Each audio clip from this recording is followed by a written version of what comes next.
so we're not going to go over. I did it with the first two panels. But I think I should thank you for being here. And we forward to this discussion on the topic of war, conflict, and history. And we have with us Brian ROSENWALD, our distinguished discussant. And I'll just introduce him. He's at the Partnership for Effective Public Administration and Leadership Ethics at the University of Pennsylvania. Like all of our discussants today, Brian has a deep connection to Penn, not only working here now, but he has a BA from Penn in political science with honors and history.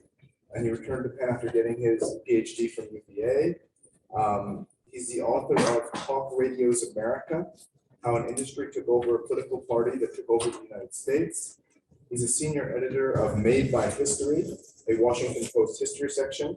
He's a political analyst for NBC 10 Philadelphia and a frequent commentator on numerous other TV, radio, and print outlets.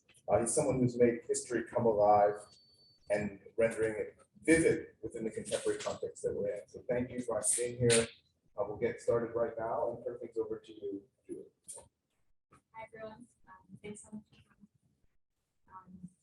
So my history thesis, as you can see, is about the Pollard spy case, which was really, really fascinating to study. So I just want to share it with you all. Can you speak up a little bit? Yeah, sorry. Okay. Happens to me a lot.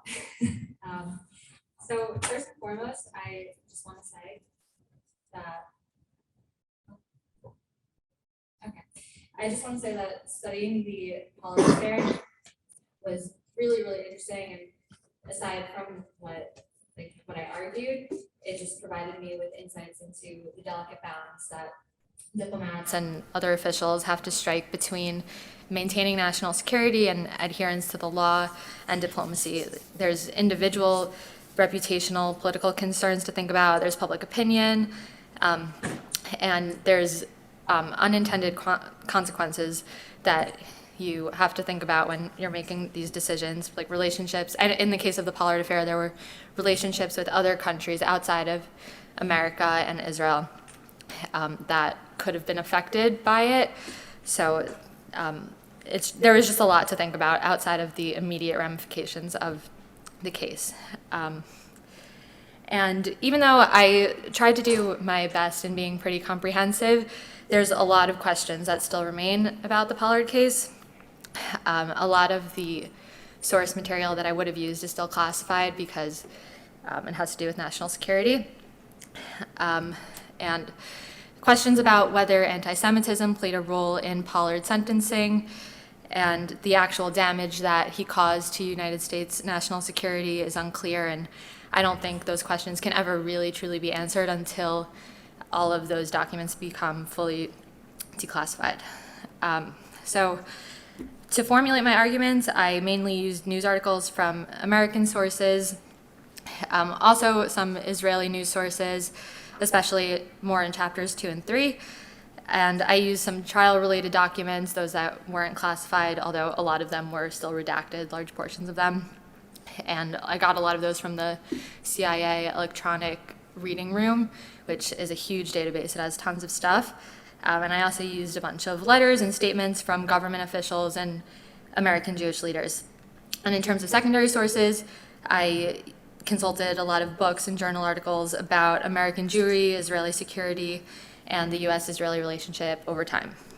So my main argument, you can see mostly on the screen, is that the affair, the whole big Pollard spy case, did not leave much of a tangible impact on the relationship between the two governments, but its most lasting legacy was on Israel's connection with American Jewry. And that main legacy is broken trust between American Jewry and Israel, which I think can eventually erode American support and aid for Israel, as American Jewry is one of the primary groups that have pushed for the US to provide aid to Israel. And even though evangelicals also form a pretty big and vocal support base for Israel within the United States, that seems to be waning. So I think American Jewry is really the most solid support demographic within the United States, which if Israel cares about getting aid from America, it should really pay attention to that. There was a poll that the Brookings blog posted about that found a dramatic shift in evangelical attitudes among younger people between 2018 and 2021, saying that support for Israel among those young evangelicals dropped from 75% to 34%, which is pretty dramatic for 3 years. So American Jewry, I think, is really important to support for Israel. So chapter 1 of my thesis focuses on mainly the retelling of the Pollard case from its very, very beginning through the sentencing. So for those of you who might not know, Jonathan Pollard, who I've been talking a lot about, is an American Jew. He's still alive and well today. He spied for Israel in the 1980s, and he was caught by the FBI in 1985, which then instigated a huge public investigation that lasted about a year and a half and culminated in a life sentence for him. So chapter 1 covers this, his spying, how he was caught, and a lot about the press coverage and the politics of the investigation. So in a nutshell, after Pollard was arrested, Israel kept very, very quiet about the whole affair, either saying nothing or explicitly denying that he was working for their government. And the United States got really, really frustrated with that. And still, even as that was going on over 2 or so years, most, or a little less than 2 years, most predicted, like both American news outlets and American officials predicted little overall effect to the relationship between the two governments. So even from the beginning, that was a prediction, and that I discovered ended up holding true. So this chapter takes the angle of showing how this affair tested the relationship between the two governments in a new way, since it was more public and more prolonged than previous crises. There had been a number of uncomfortable moments in the relationship between the United States and Israel's past, but this was definitely the biggest deal out of them, I think, to the public eye, and definitely the longest lasting.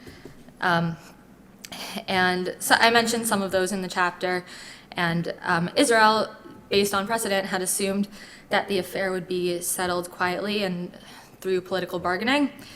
But the main characters in this chapter, which I have on the screen, most of them, besides for Pollard, were all pretty high up in their political or security establishments for their respective countries, and that's because I really just try to go through the government perspective, which is distinct from the more public perspective.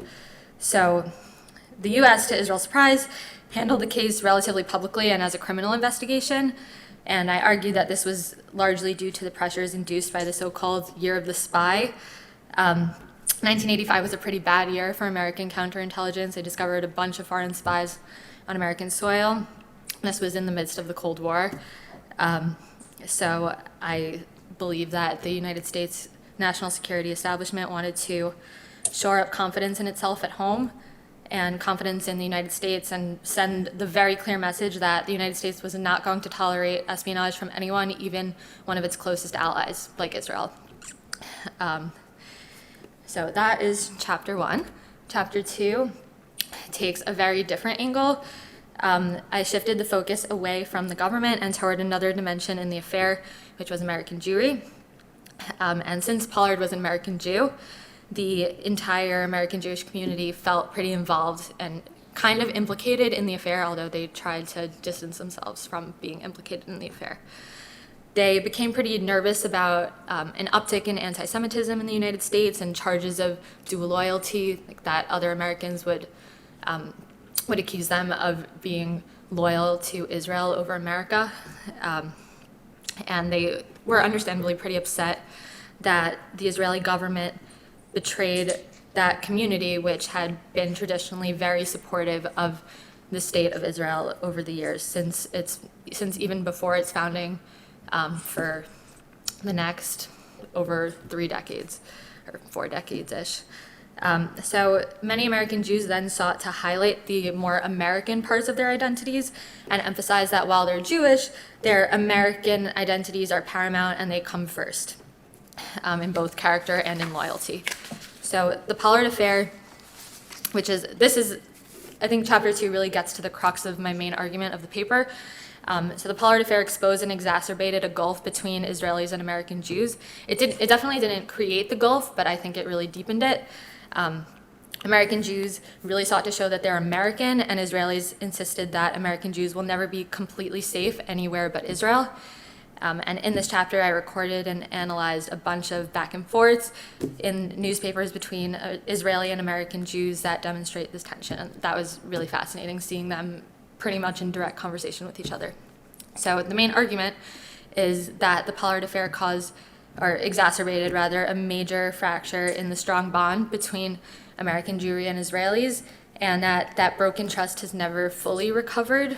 Although I think the overall relationship between American Jews and Israel stays pretty strong, but I think definitely not as strong as it might have been absent the Pollard Affair. So this gulf between the two communities accelerated a recently beginning trend among American Jews of feeling more comfortable publicly criticizing Israeli apologies, which has progressed with time, as I'm sure we can all see in the news today. So moving on to chapter 3, I tried to fuse the two perspectives in this chapter, the government perspective and the more public perspective.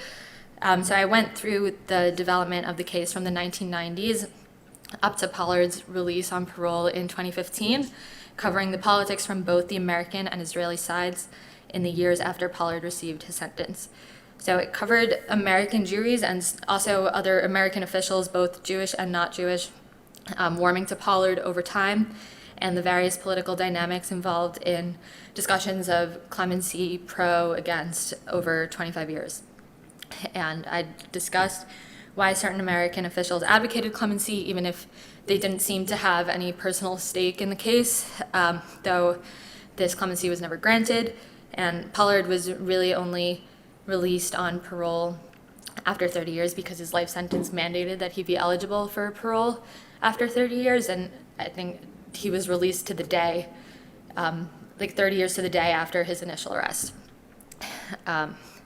And I included a discussion of the various political forces at play and how different politicians from both the United States and Israel used Pollard for their own personal or domestic political consideration. He was thrown around as a bargaining chip in certain negotiations. It really was very interesting. So I argued that the United States tried to keep politics out as much as possible, and none of the efforts to secure his release early from either American officials or just mostly American Jewish interest groups or the Israeli government were able to see that goal come to fruition and get that early release for him. And it was really just more of a procedural matter, and the powers that be just did not want to cave to the people that wanted him free early.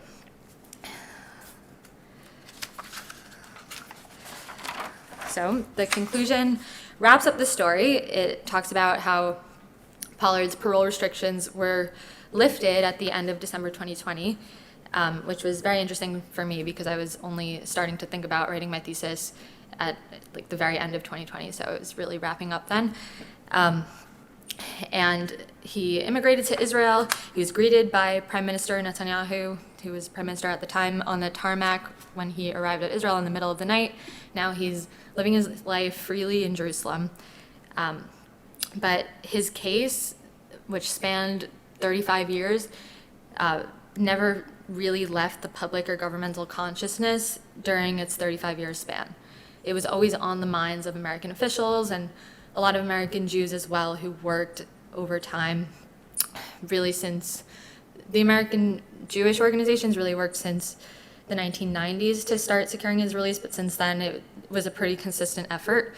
And the largest expense of the espionage scandal unfolded outside the relations between the governments, and the affair exacerbated the fracture of the close bond of trust between Israelis and American Jews, which I think has had lasting repercussions, mostly in public criticism of Israel. And that Pollard remained a prisoner for so many years, despite extensive and consistent advocacy on his behalf, demonstrates that even a strong and durable alliance that successfully weathered such a public crisis as the Pollard espionage scandal, was subjected to domestic politics, which I mostly covered in Chapter 3. I just want to thank everybody who has helped me develop this thesis, the Andrea Mitchell Center for the Study of Democracy, and specifically Dr. Green, Sarah, Nariman, all of my classmates who have supported this project, pushed me to be better, critiqued my work, and provided useful feedback throughout the process. Everybody here today, thank you for coming. And Dr. Peiss, who ran the thesis seminar that we were in, Dr. McDougall, who was my advisor, and Dr. Fabella, who is the history advisor, and just the whole department for their contributions and help throughout the process. Really could not have done it without any of you guys, so thank you so much.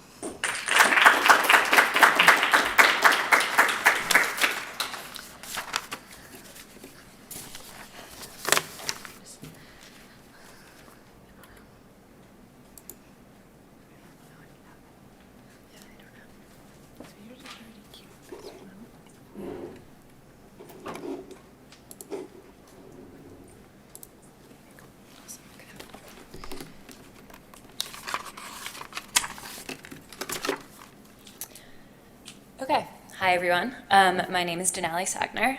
Thank you for being here. And the title of my thesis in history is Building the Battle, Losing the War, the Defense Economy, Industrial Capitalism, and the Cold War's Fallout in Alabama's Model City. And I was advised by Professor Brent Siebel in the history department. So to begin, I'll just kind of situate Aniston for all of you, which is the city which became the case study that is my thesis. Aniston is a small city of about 21,000 residents in the foothills of the Blue Ridge Mountains in northeast Alabama. It's a small town in Calhoun County. It's about halfway between Birmingham and Atlanta, Georgia, which is kind of helpful contextually to see where it situates itself in the southern geography and economy. The early history of Aniston is not the focus of my study, but I think it's kind of important to give that context to really understand Aniston's ascendance in the 20th century. Aniston began as a planned industrial city in the 1870s after an abundance of iron ore was discovered by northern industrialists in the region. The development of the iron economy allowed for a small city to grow up around Aniston, which was plotted out by the Woodstock Iron Company, the company which founded the town, and you can kind of see this very clearly delineated urban planning model here in this early rendering. The manufacturing economy provided high volumes of ample wage labor, which was kind of important in the largely underdeveloped and rural South, which did not provide so many of those opportunities. By 1887, Aniston boasted 37 corporations with a capital value of over $11 million. And again, you can see this map is kind of an early rendering of that. Aniston's many factories and high capital value helped it attract formidable military development in this era, namely Fort McClellan, which was the U.S. Army's base in the city's northeast corner, which really became the crux of my thesis. And you can see here, these are kind of different training missions, and the photo at the bottom is bunkers at Fort McClellan. In the immediate post-World War II years, McClellan's vibrant military community boasted the Women's Army Corps, the Military Police Corps, and the Army Chemical Corps, among other critical missions. In addition to thousands of military personnel who were sent to McClellan, McClellan employed large swaths of Calhoun County's civilian population as well, making it a major economic anchor. Throughout the first half of the 20th century, the manufacturing sector in Aniston grew up alongside Fort McClellan, making Aniston again a standout city in the largely underdeveloped South. By the early Cold War years, Aniston's manufacturing sector produced much of the United States' textiles, chemicals, and cast iron pipes. The town even called itself the soil pipe capital of the world. I'm not sure if that was actually true, but it's a great name. More factories brought more business, more residents, and more federal funding, which allowed the town to develop a really vibrant civic life. So you can see here, these are photos from the 1940s and 50s. These are a high school marching band in this corner. I'm turned around with my directions. A Labor Day parade, a restaurant in Aniston. You know, this really kind of vibrant political, civic, and economic life crops up in Aniston. However, changes were on the horizon for Anistonians that would soon imperil this symbiotic military-industrial economy, which had long sustained it. So this brings me to kind of the crux of my thesis. My thesis seeks to follow Aniston through its long history as a town built up and then abandoned by the all-powerful forces of American industry and military might. Aniston's story highlights how the military, private corporations, local, state, and federal governing bodies, and everyday Anistonians interacted in a political economy driven by capitalist profit incentives and American military power. While Aniston's early industrial development allowed it to attract its critical military investment in the early 20th century, political and economic changes in the post-war era rendered these same industries obsolete. These changes, such as de-industrialization in the American manufacturing sector, military de-escalation in the post-Vietnam era, and an increasing orientation towards technology-heavy and personnel-light forms of defense spending pushed budget cuts and plant closures in the Aniston area over the course of 3 decades. These budget cuts and plant closures culminated in the closure of Fort McClellan by the Federal Base Realignment and Closure, or BRAC, Commission after 3 rounds of cuts in 1995. So I'll briefly take you through my 3 chapters. Chapter 1 is titled Building Aniston, Destructive Creation in Alabama's Model City. This chapter examines much of the kind of early history I outlined for you all a little while ago. This chapter examines the concurrent developments of Aniston's manufacturing and military sectors during the first half of the 20th century. It analyzes how the two were inextricably linked and came to define the region's early political economy, not just in Aniston, but in Calhoun County at large. It explores the implications of Aniston's original construction as a planned, privately developed municipality. Chapter 1 asks questions of the economic, racial, and spatial implications of private industrial city planning. It attempts to answer why Aniston rejected federal New Deal funding and in place built their city around privately held capital and military expenditures. It also asks how the military and industrial economies of the city necessitated one another for the successful development of the region. Chapter 2 is titled De-Escalation and De-Industrialization, an Unraveling City in the Cold War Era. And I would say Chapter 2 is kind of really the crux of my thesis. Chapter 2 follows Aniston through 3 historical shifts. These are the end of the Vietnam War, de-industrialization, and the increasingly technological orientation of the United States Armed Forces. In the modernizing economy of the 1970s, which is where this chapter kind of picks up, the early industries that once helped Aniston attract military development began deteriorating, hindering the military, industrial, and other economic prospects of the area. This chapter seeks to understand how the end of the Vietnam War brought a national push for military de-escalation and sharp cuts in federal defense expenditures. It asks how globalization and 1970s era economic turbulence pushed much of Aniston's manufacturing sector to cheaper, union-hostile labor markets in the global South. And it also explores how advancing technology allowed for the ascendance of new forms of computerized militarism, which privileged some regions of the United States. One kind of salient comparative example I use is North Carolina's Research Triangle Park, if anyone's familiar with that. And how some economies in the South were able to thrive on the high-tech militarized economy, while others like Aniston were not able to do so. Chapter 3 brings us to the end of the 20th century, shutting off a lifeline, the base realignment and closure process in Fort McClellan in the 1990s. This chapter follows Aniston and Fort McClellan through the end of the 20th century as the town fought to retain its base in the wake of the federal government's BRAC process. It examines the politics of BRAC, both on a federal and a local level, the outputs of continued deindustrialization in the American South, and the confounding complications of contamination and land redevelopment for small towns after military base closure. I'll touch briefly on how this study came together. There's a really vast secondary literature on American deindustrialization, the military-industrial complex, and the shifting nature of American militarism, as well as kind of the rise of the New South. So these are some of the kind of key texts that I really grounded my early research in. Additionally, there are 2 books written specifically about Aniston that really guided me, especially as I was doing my research before I was able to actually go visit the town. Baptized in PCBs, Race, Pollution, and Justice in an All-American Town by University of Alabama historian Ellen Griffith Spears chronicles Aniston's long struggle with chemical contamination at the hands of both the military and private chemical industries. Additionally, My City Was Gone is a book by journalist Dennis Love, who was born and raised in Aniston. Through his kind of journalistic storytelling, Love chronicles his own life as well as the lives of 2 other important leaders in Aniston.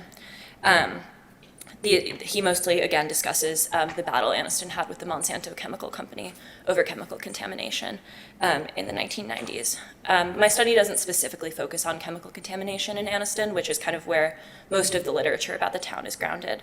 However, it's certainly important.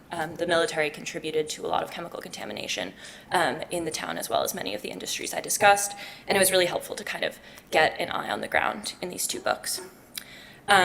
In addition to the books, I relied heavily on oral history interviews I conducted in Aniston in the summer of 2021 for this thesis. As much as this is a history of political economy, militarism, and globalization, when I set out on this project, I really wanted to make it a people's history as well. Although she did not invent this term, I learned about the idea of the war from below in a history class I took with Anne Berg, a professor of modern Germany and Europe at Penn.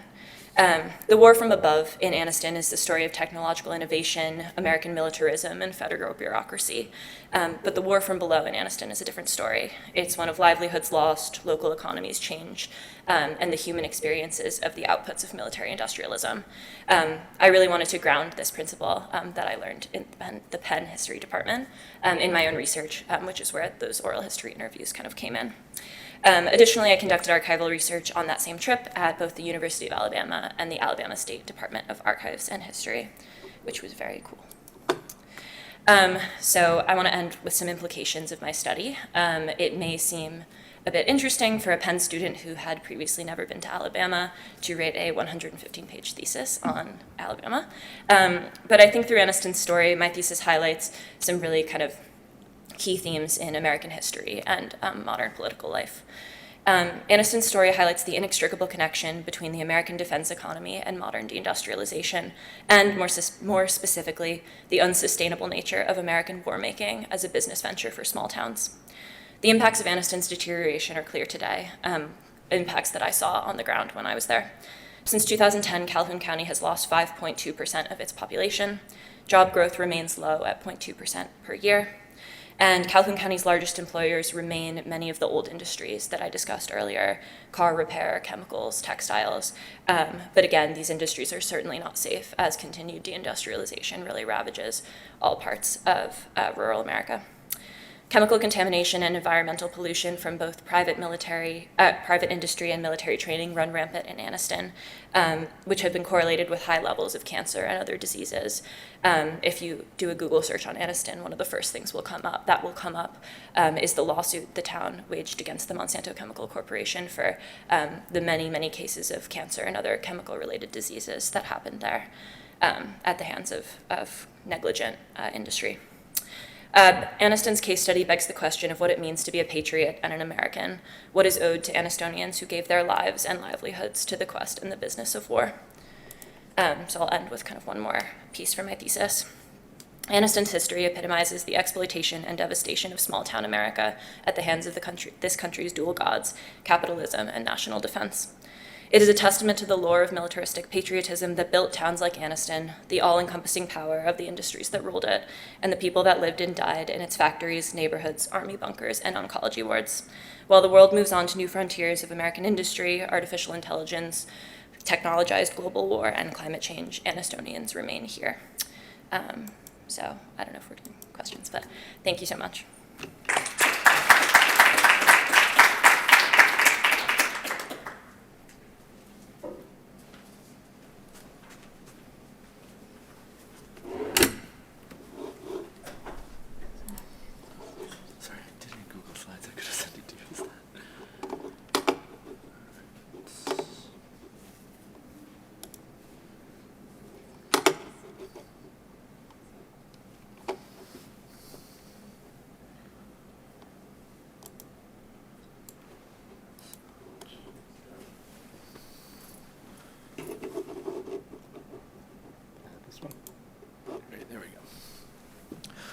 Like Denali and Julie, I wrote a thesis for the history department, and my thesis examined how the Second Boer War, which was 1899 to 1902, impacted policy, politics, and society in the United Kingdom in the Edwardian era, which is roughly the end of the Boer War in 1902 to the start of World War I in 1914.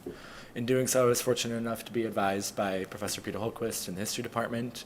Unfortunately, he couldn't be here today, but his advice was truly excellent. I was also fortunate to have the support of Nariman Sarah, Dr. Green, Professor Peiss, and many others in doing so. So for some context, the Second Boer War, as I mentioned, was 1899 to 1902. The British faced off against the Orange Free State and the Transvaal, which you can see in orange and blue, respectively, on the map on the right-hand side.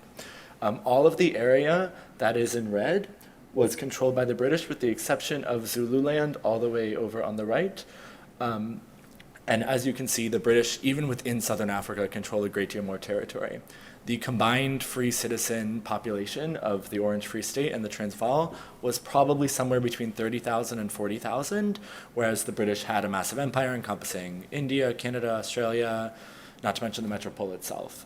The country expected to simply be able to march into the Orange Free State and the Transvaal and take them over in a few months. The war ended up taking 3 years, cost the British government 12% of GDP over those 3 years, and required the deployment of 450,000 British troops. And like I said earlier, there were only 30 to 40,000 male citizens in these two states. So that means that the British had to deploy 10 times as many soldiers as there were citizens of the countries that they were fighting. So as a consequence of this difficult, expensive, and kind of horrible war, the British experienced a shock to their psyche. They had convinced themselves that they were invincible, that their empire was the best, and they couldn't even defeat a bunch of farmers in South Africa.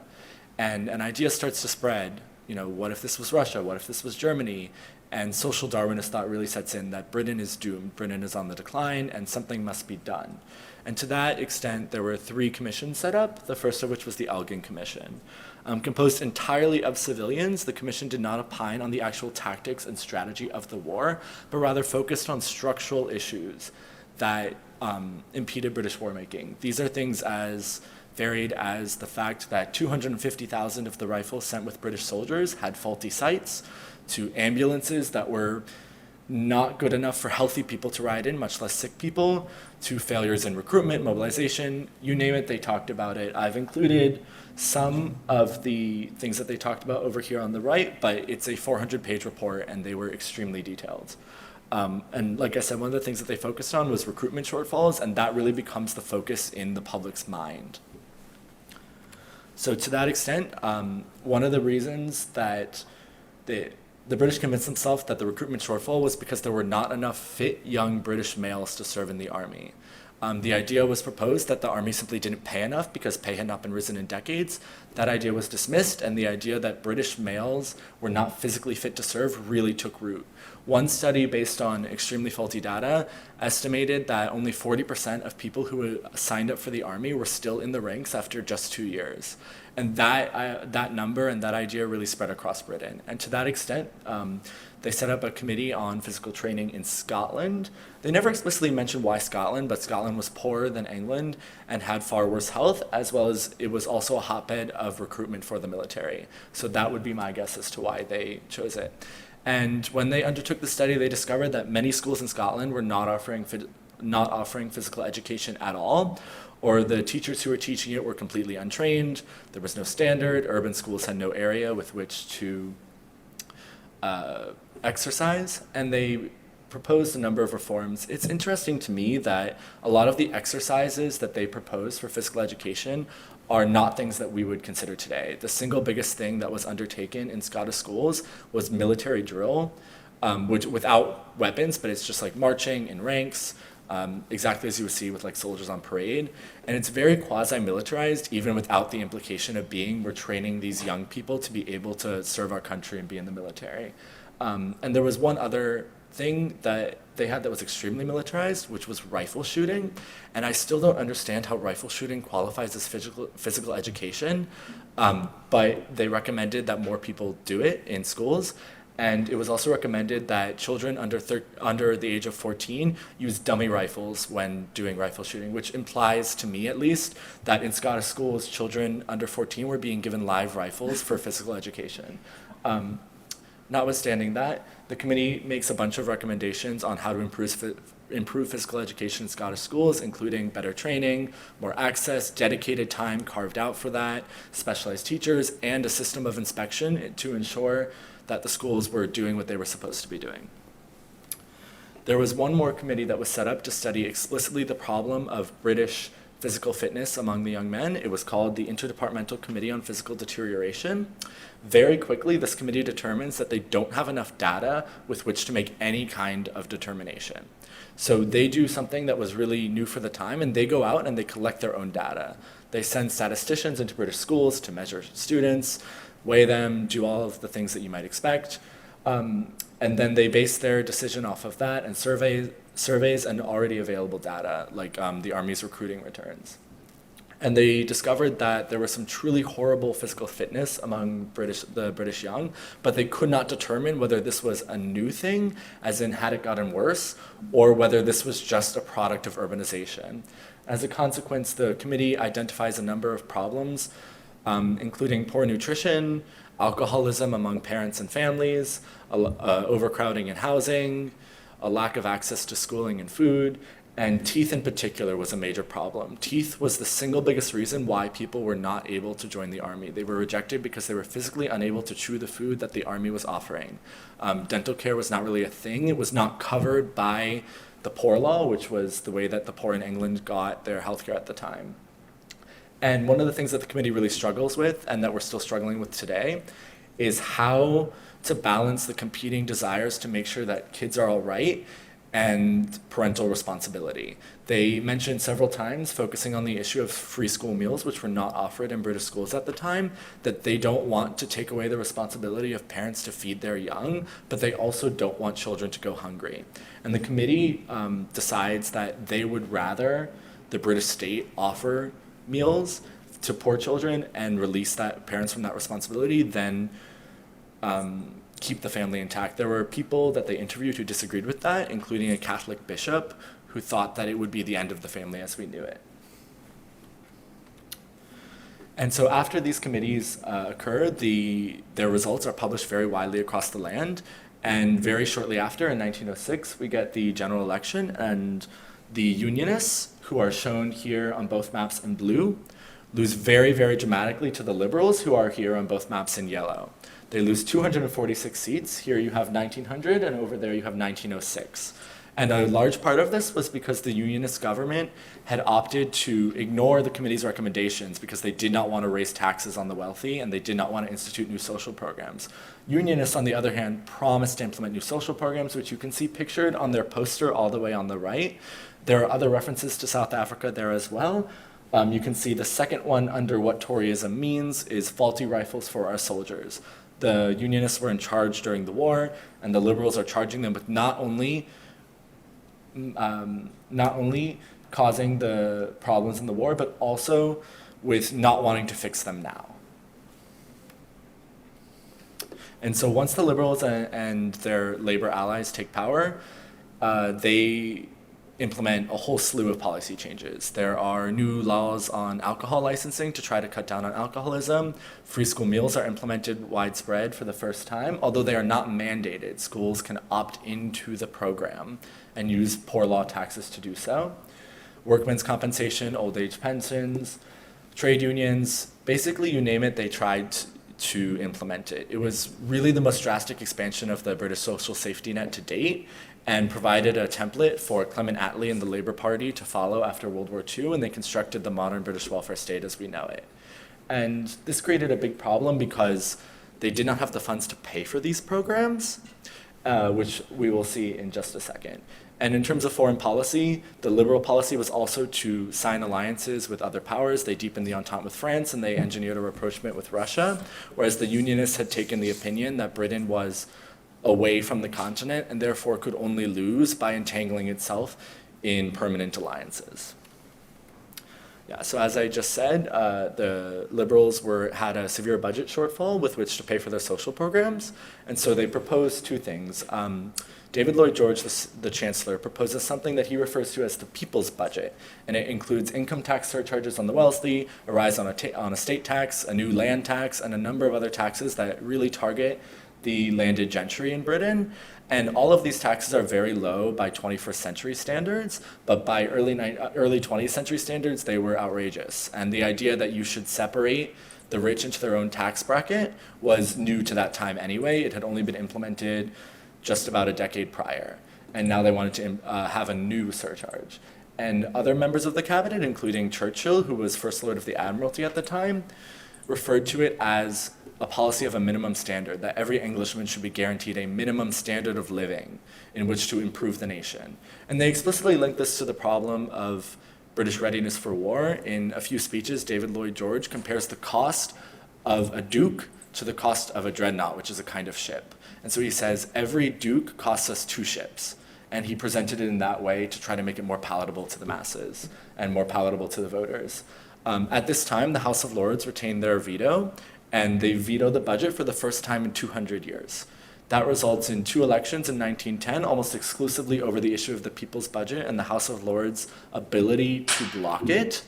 The Liberals win both elections, and ultimately they not only pass the budget, but they strip the House of Lords of its veto power.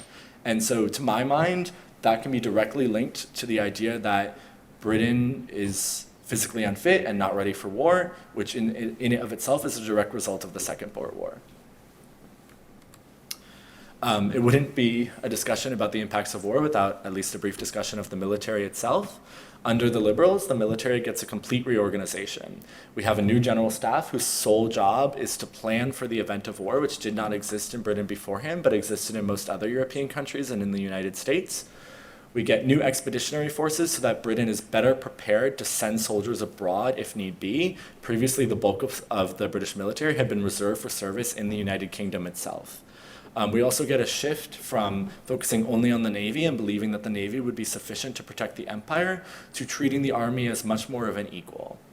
And lastly, we get better imperial coordination. At the time, although Canada, Australia, South Africa, India, other colonies were under the British Crown, they maintained their own governments and their own militaries. Previously, those militaries had not coordinated well with the military staff based in London, and the idea had basically been that it was the responsibility of the British in London to plan for the defense of the entire empire, and Australians would defend Australia, and Canadians would help defend Canada, but you can't use Canadians in India, for example. And the British government, facing budget shortfalls and a real problem of military insufficiency, decides that this has to go. And so they implement a new system by which imperial service is common, and we get a new staff that is imperial, and we get new plans drawn up that involve troops from all across the empire. And it's those plans that are used in World War II, to the point where a field marshal in World War I said in 1915 that without the Haldane reforms, which is the name for this set of reforms after Lord Haldane, the Secretary of War, it would have been impossible to hold the line in France and Belgium. And I don't think that's an exaggeration. The British military performs extremely well in 1914 and 1915 against a far more capable German foe than they had in 1900 and 1901 against the Boers in South Africa. And lastly, I looked at how some non-governmental organizations responded to the change. I focused in on the Boy Scouts, which are quasi-official. They're sponsored by the King, the Prince of Wales, other major figures, but the War Office themselves disavows them. They use South African motifs, and they engage in quasi-military activities such as marching, rifle practice, anthem singing, other patriotic activity. And they were also viewed as helping to prepare the young for war. You can see all the way on the right over there a cartoon that was published in the British Weekly Punch in 1909. We have a Boy Scout leading a personification of the British nation with the caption, "Our youngest line of defense." So this was viewed as sort of helping to prep for the next generation of the British military. And this was how I concluded my thesis. Thank you all for listening to me. I look forward to hearing the rest of the panel. Yeah.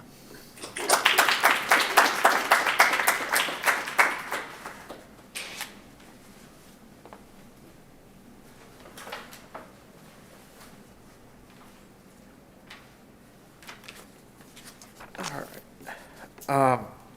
First of all, congratulations to all 3 of you on writing wonderful theses. All 3 of them represent exciting, new, fresh approaches to history.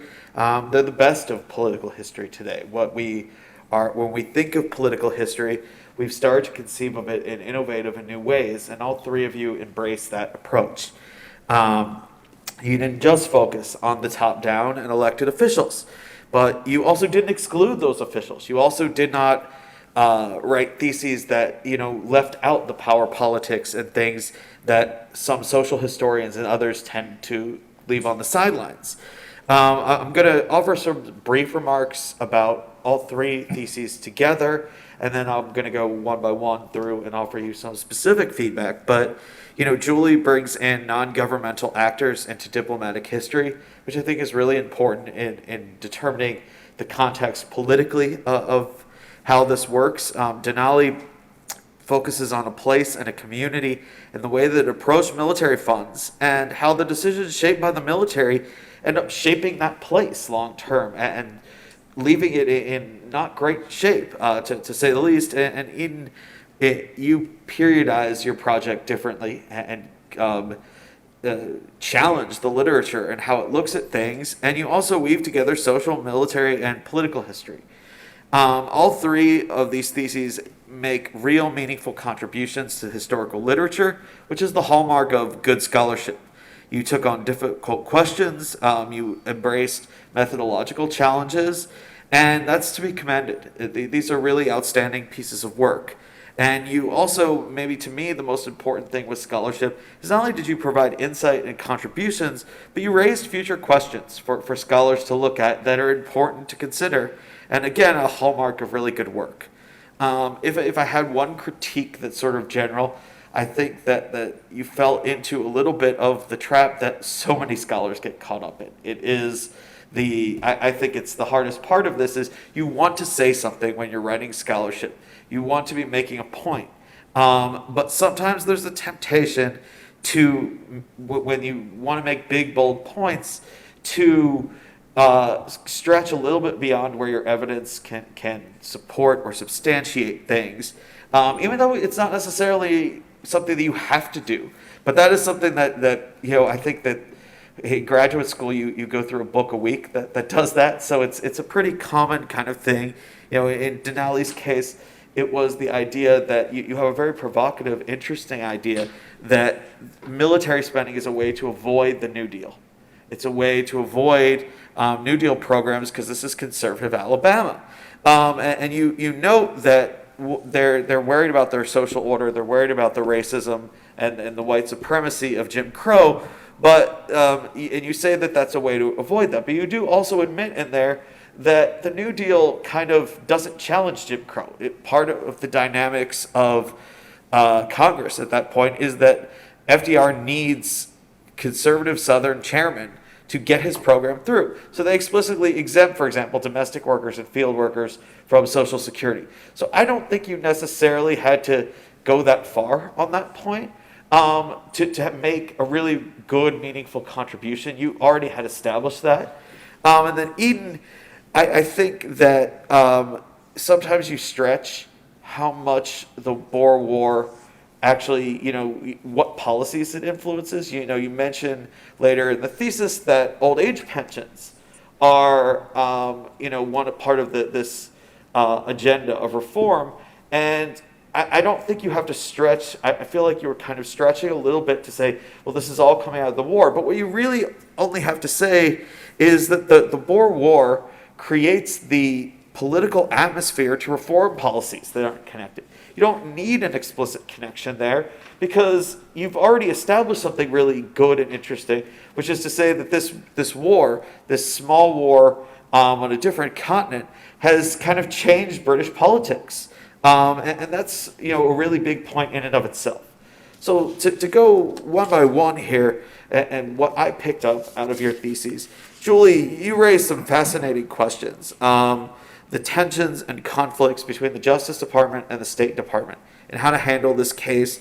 And what I find fascinating as a scholar of conservatism is that this is happening at a moment in the Reagan administration that we know from Iran-Contra, they're really struggling from a management and oversight standpoint. You have a weak chief of staff, you have a kind of checked out president who has never been a detail master, and now he doesn't have Jim Baker and Mike Deaver kind of keeping things working. And I wonder how much of that tension is because there's lax oversight. These are decisions that should be made in the Oval Office with this kind of a big thing. And instead, the cabinet departments are kind of sparring because there's not enough oversight. And obviously, this is a spot where the lack of classified information, the lack of White House records and things sometimes can make this kind of question hard to get at. But it'd be really kind of fascinating to see how much of a role is the White House playing here.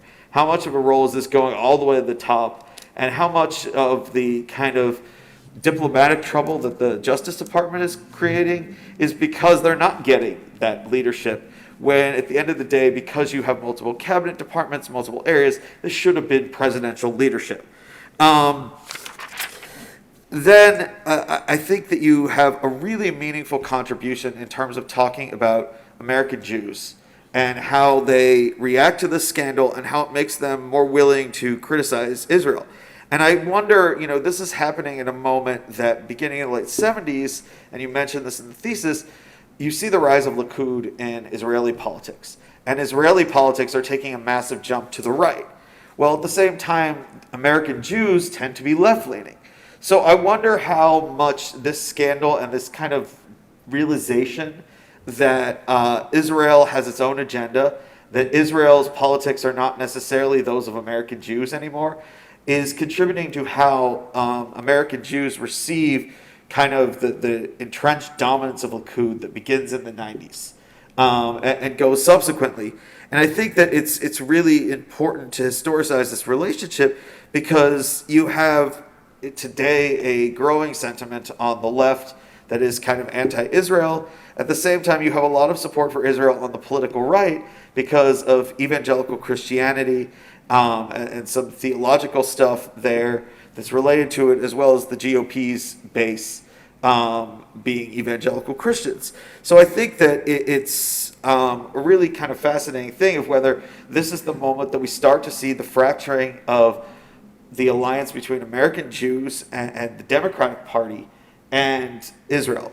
Finally, you left me wanting more in the area of Pollard as a point of negotiation and leverage going in the 90s especially, but between the two countries. As this becomes more important to Israel to free him, what would it have taken? What negotiate? How big of a negotiating chip was this? What would the Americans have wanted? What were they asking for? In these negotiations, was this something that was a little tiny chip? Was this a bigger piece of something that might have led somewhere? Because the reason that question is so interesting is that you've got Democrats in office here. You've got Bill Clinton, and he's got, you mentioned in the thesis, he's got pressure from within the national security state. The CIA director threatens to resign if he frees Pollard, and even, this is the late 90s, the man's already been in jail for 12 years or something like that. And so how much of this is that Clinton feels constrained because of domestic politics? Democrats have this brand at that point of being weak, and Clinton is trying to fix this. He says he's a new Democrat, and that has to do with domestic politics. And how much of this is he feels constrained and maybe misses an opportunity to get concessions out of these rallies because he's worried about the national security apparatus revolting. And then finally, I thought it was really interesting that you mentioned these efforts under Clinton and Obama, but nothing under George W. Bush. And I thought that was interesting, especially because some of the figures who were calling for his freedom are on the right. So I thought that was interesting. It's something that scholars may want to delve into as to why this kind of falls away. Whether it's Bush's own admitted kind of antipathy towards the entire Israeli-Palestinian question, whether it's a war on terror thing, but what's going on there. DENALI, you make a really profound contribution in terms of, we have this common story of a post-war boom in which the defense dollars military-industrial complex leads to a booming Sunbelt and a kind of beginning of the decay of the Rust Belt. It intersects with de-industrialization. And what we see here is that that's an oversimplified story. That's some of the South that is booming and not all of it. And what we see is that one thing that's playing a role in this, and we also tell that story about wily senior Southern politicians funneling government dollars home, taking care of the home base and growing the South. But we see that story is oversimplified, and that maybe a key element in terms of what grows and what doesn't is how much capacity those politicians have to see the future of the military and where the military is going. You talk a lot about Lister Hill, and I assume the same is probably true of John Sparkman, the other longtime Alabama senator, where they're trying to protect this fort. They're trying to, this base. They're trying to protect Aniston. They understand the economic importance, but they're also simultaneously kind of tied to this very traditional military apparatus, this place that's based on physical training and an army dominated by tanks and personnel, Whereas places like you mentioned, the Research Triangle, but also Phoenix and Cobb County, Georgia, Houston, places like that are getting out ahead of the technological boom here that's going to shape the military in the late 20th century. And so instead of having one boom throughout the South, you have kind of selective booms, some of which are very ephemeral because they're tied to this traditional military thing. And I think that it's a huge way to understand how we get to the decay of so many small towns and rural places. And they end up being left with acres of contaminated property that they can't even redevelop.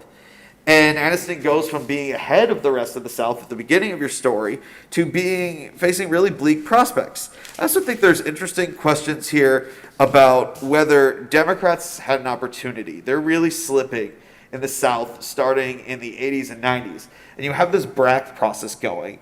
And I wonder if there was a way that Democrats could have harnessed this process and realized that these communities were hurting and made themselves, said, we are going to figure out how, and they try a little bit, it seems like, under Clinton, but it sounds like from what you wrote that the process wasn't great in terms of providing them the aid they need to get these communities, to give them a new economic structure and a new lifeline, and to not leave these communities behind. And as we see politically, what happens after that is they don't do this. They don't really take advantage of this moment where these communities might be in need and there might be an opportunity here to offer an alternative vision. And they allow the culture wars to kind of drive politics forward. So I think it's really interesting to see how this should shape how historians approach the base closing procedures of the 90s, and also how we think about the splits between rural and small town America and urban and suburban America that are so profound in our politics today.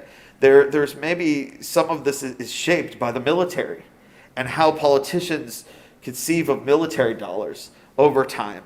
And this is a window that I think offers profound opportunities.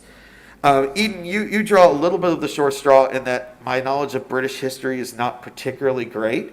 But I really didn't know much about Edwardian England before this point, before picking up your thesis. But I think that I'm drawn to your approach of saying, let's not see this as a bridge moment, where it's either part of the end of the Victorian era or it's part of the kind of beginning of the World War I period. But let's see this moment as its own individual moment. Let's look at what's shaping it, and to avoid the temptation to see it as kind of through the lens of World War I. But this question does raise your approach does raise one question for me. I'm thinking of literature like Dan Rogers' Atlantic Crossings and things that talk about a transatlantic progressive movement at this point that is pushing for a lot of the social spending and social programs. And I think I would love to see how do we disentangle the impact of the Boer War from this transatlantic movement. And I think that that's important because the United States doesn't have the Boer War. And you start to see the buildings of a progressive state, albeit to a much smaller degree in the U.S. in this same period. And so it would be interesting to disentangle what impact the Boer War is having in shaping this versus this progressive movement. And I know you mentioned a little bit about the Boy Scouts, and then you differentiate between the American Boy Scout movement and the British Boy Scout movement. And of course, the U.S. is having the same kind of crisis of masculinity, albeit slightly differently, because they've had this triumph in the wars of the last couple of years of the 19th century. And so those have sort of been an expression of masculinity.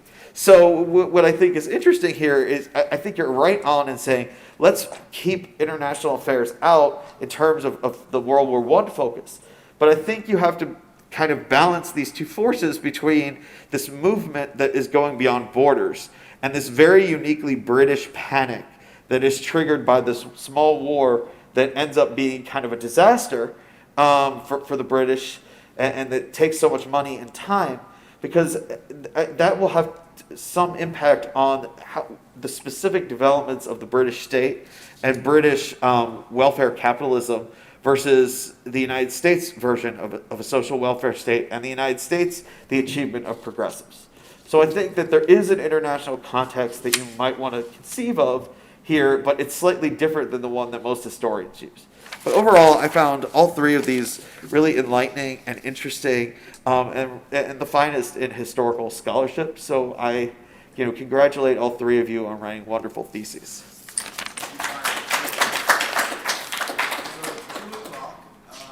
We're going to end at 2:15. I would suggest we each take a brief moment or two to respond to some of Brian's comments too, and then we will open it up to Q&A. So should we just go in the same order?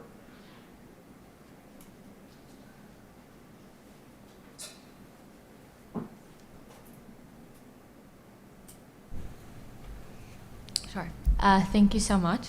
That was really interesting, and I think that you touched on a lot of major points that I also found very interesting and would have loved to go into more also.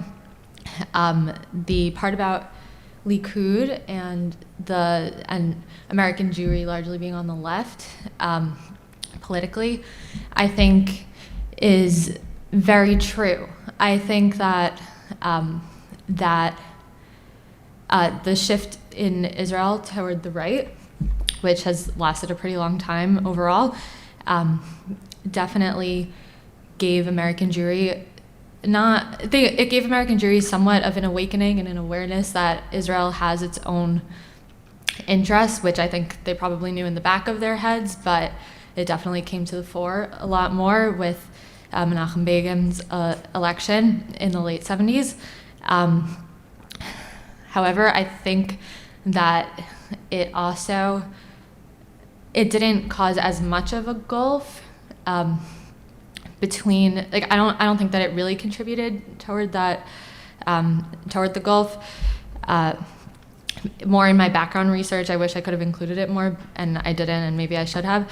I talked about how it didn't really, that the new Israeli policies didn't really have much, American Jewry didn't really seem to mind the new policies so much. And American Jewry tends to be on the left, but overall, in a lot of places, including the United States, at the same time, politics were moving toward the right. So with Ronald Reagan's election, Thatcher, also in Germany. So the Lebanon War, starting in the 80s, definitely got the trend going. But I don't think it was necessarily Likud, but it was definitely an interesting point, and I had researched it a bit in my background research, and maybe I should have included it more, but I do think it was a very good point. So when you mentioned that, I just wanted to address it.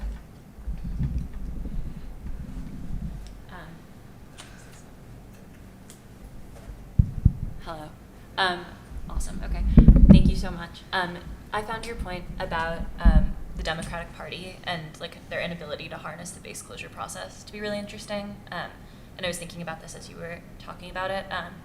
It's so interesting. It seems to be the age-old question about the Democratic Party, right? If the premise of the Democratic Party is to solve problems with government, why can they never sell that to people? I was thinking about the Green New Deal, right? I mean, wouldn't it be so wonderful for Aniston to have a wind turbine farm? I don't know what the wind conditions are like there, but point being, the Clinton administration has this incredible opportunity, right? If they're going to operate off the premise of using taxpayer dollars, using government to be the solution, and they can't do it or they can't sell it to people. And same with the Green New Deal. I mean, they can't do it or I think really they can't sell it to people, right? So I didn't even think about that in my own research. And the Brock stuff kind of comes at the end and came at the end of my writing process. But I thought that was really interesting because, it seems so clear that there's such an opportunity there. It jumps out at me because you talk about Senator Heflin. I have this very powerful senior senator, and he's just advocating for not closing the base. Right. Instead of saying, okay, there's this opportunity here, let's give them kind of our version of how do we fix this? Because the whole point of BRAC is it's the post-Cold War. We can take defense expenditures and put them to domestic programs. And so there's this moment, and it just seems like they're kind of fumbling as they're sort of crushing this town. Yeah. And so that jumped out. Yeah. Just to touch on the Boy Scouts for a second, I think it would be an excellent jumping off point for exactly what you're talking about, because the American Boy Scouts also grows out of the Second Boer War. The founder of the American version and the British version served together there, and they found this organization together, and then they diverge very, very quickly over the question of militarism. So the British version becomes increasingly militarized until after World War I and World War II, and the American version goes a much more pacifist route. And I think, like as you pointed out, that would be like an excellent jumping off point into how they they evolve differently depending on the Anglo or American context. In terms of the masculinity question, to me the closing of the frontier serves a very similar purpose in American history, albeit a very different one because it's a triumphant moment rather than a defeatist one. I didn't talk about it much in my thesis because it was never implemented, but there is the Unionist program for how to rejuvenate Britain is essentially a program that looks to what the United States did in the West and seeks to mimic it in Africa. So it's a program that seeks to promote settler colonialism in the American model in Britain's African and Asian territories by essentially engaging in protectionism to make it more profitable for people to move to these territories and farm there. Because there's this idea that like the rancher or the farmer in the American West or on the African plains is much better and a much better man than the person in London, shining shoes. And ultimately, the British voters reject that for reasons that have very little to do with their views on settler colonialism and a lot to do with the fact that the program would have involved much, much more expensive food. And British voters wanted cheap food. Yeah. All voters. Yeah. I can address, sorry, I just remembered one more point that you said I can just address quickly. Super briefly, about the bargaining chip, just to answer your question, I don't know for sure, but I think that from my research, it seemed to me that it wasn't a major thing ever. It was kind of just on the back burner always, and if it seemed convenient, mostly for personal reasons, mainly with Clinton and Netanyahu, I noticed, if it seemed really convenient, they'd whip it out and be like, well, maybe we'll think about releasing Pollard if you do this. I guess it never seemed worth it. I'm not exactly sure why a trade never, or the release never came to fruition, but to me it never seemed that it was a major cause for at least Americans to rally, the American political establishment to rally around his release to get certain ends from the Israeli government.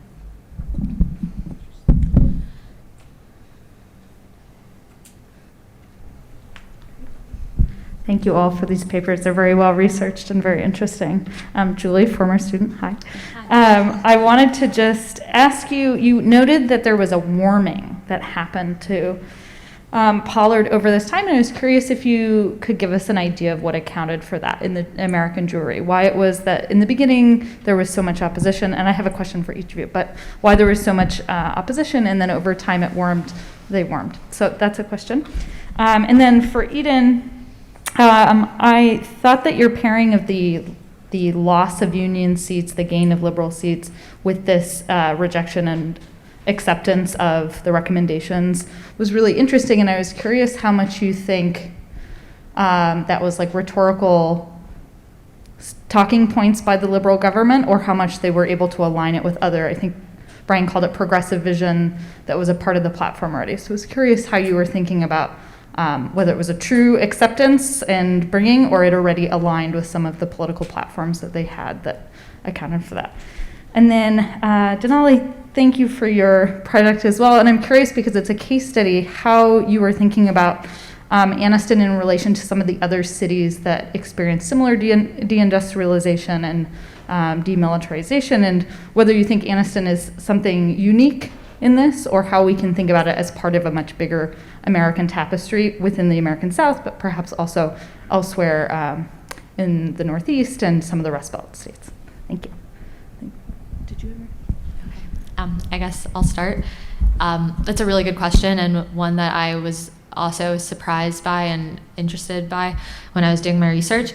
I think in the case of American Jewry, a lot were very freaked out at first because Pollard was an American Jew, and they were very scared of anti-Semitism, and they wanted to distance themselves from him. And I think on a large scale, American Jews did not support what he did. He broke the law, and American Jews are loyal to the United States. So I think they really just did not want to associate with him, and therefore they condemned him a lot, both private citizens and big organizations in the beginning. I think the major turning point was when he was sentenced. He received a life sentence, which was very surprising to pretty much everybody. And because I think for similar crimes, other people had been sentenced to 3 to 5 years and had usually served 3 to 4. So receiving a life sentence really came as a shock. And that's when the murmurings of possible anti-Semitism started. And I think because American Jewry had distanced themselves to prevent anti-Semitism, and they felt that maybe anti-Semitism was involved anyway, they thought that distancing themselves from Pollard might not have, they didn't really accomplish their goal so much because they thought maybe there's anti-Semitism anyway. Like, he was sentenced to life because he was Jewish or because it had to do with Israel, something like that. And as the years go on and he had served more than 5 years, then 10 years, 15, more and more support emerged for him just because of his time served. But I don't think anybody ever really argued, even his supporters, in the United States at least, that he didn't do anything illegal or wrong. Like, I think that it was just mainly the time that he was sentenced to. But it's a really good question. For the Liberal Party, they were going through a bit of a crisis of conscience. Traditionally, historically, in the 19th century, the Liberal Party's platform was very, very anti-government involvement. Their platform was essentially, let's get rid of tariffs, let's get rid of protected markets, let's get rid of monopolies, and then the people will flourish. But in the late 1880s, the franchise in Britain is expanded to include pretty much the entire working class, which it never had before. It had previously been restricted to the middle class, and even before that, to the upper class.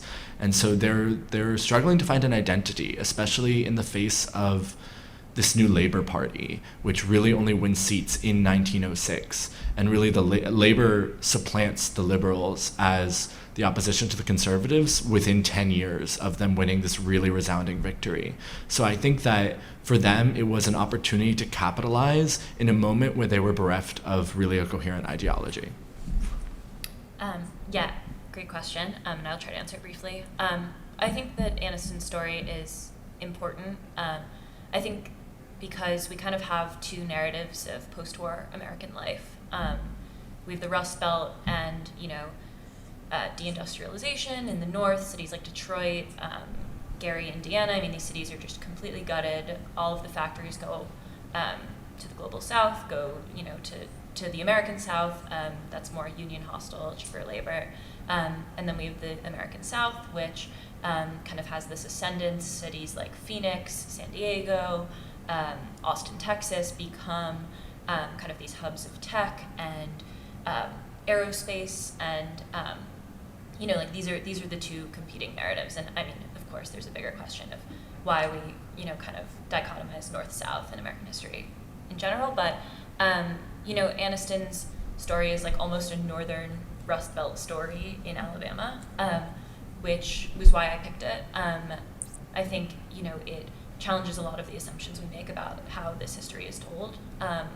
And there are a lot of cases like it. There are a lot of deindustrialized cities, towns in the South that really suffered at the hands of both deindustrialization and this shift in the military. And then there are also, tech cities that ascended in the North, right? I mean, Boston has become this incredible hub of tech and military. Raytheon is in Boston, right? So, I think it really kind of challenges these more traditional narratives that a lot of the secondary literature I mentioned was kind of important and true, but not entirely true. Thank you for your papers, Jeff. You want to say something? No, we're at time, so maybe you ask your question. And Okay. they can answer if they want. All right. I just have two short questions for Julie. Thank you for your presentation. So my first question is about the sentence itself of Pollard. Do you think that it might be related to Israel's relationship with the United States? Because they have such an intimate relationship, so that the case was not tried. He wasn't given the sentence that others would have gotten because of that relationship that exists. So sort of using Pollard to teach a lesson that the U.S. will not tolerate, sort of being betrayed, right, that way by a friend, right, because essentially Israel is a friend to the United States and vice versa. My second question is about how was it received that Netanyahu met Pollard on the tarmac? Because I think that is very telling diplomatically, right? It is sending a message to the United States in many ways, and it's sort of a huge slap in the face to Jewish Americans who are saying, you know, this can lead to anti-Semitism. So I'd love to hear your take on that. Yeah, I'll try to answer super briefly, both really, really good questions. On the first one, I definitely think that is a strong possibility, especially because of Caspar Weinberger, who I had read a bit. He was kind of known to be pretty hostile to Israel, possibly for personal reasons. And his memo was really, it's thought to be, obviously I didn't have so much access to a lot of the documents that were used, but it's thought to be one of the main things that caused the life sentence. So I definitely think that the really, really close relationship, and Israel maybe had gotten away with a lot of things in the past, and Americans, or the government at least, was not so happy about that. So I definitely think that that's a really good point, that it could have definitely been used to try to send Israel a message that, like, America is the senior partner in this relationship and we're in charge, and you can't just send spies into our country or take spies from our country, really. On your second point, or second question, really, really good, like, noticing. I read a few things on that, and mostly editorials in the Jerusalem Post.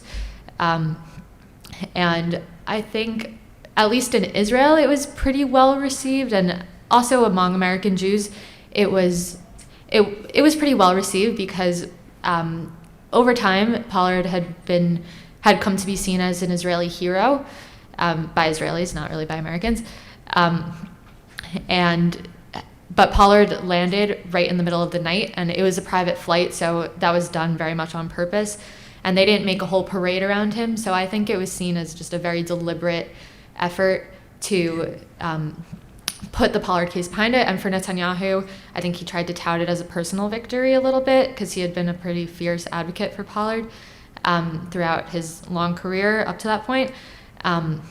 So he greeted them, but it was just Netanyahu. It was in, like, the darkest hours of the night, like 4 or 5 a.m. something, and they didn't make a whole parade out of it. So I don't think anybody got super offended by it, or at least that aspect of the release so much. But yeah, it definitely was a little striking to see that the Prime Minister was greeting Pollard. But yeah, so really good questions. I know there's more questions for you, but we also respect your schedule, so thank you. And if you do have time, I'm sure there's some other questions here, but if not,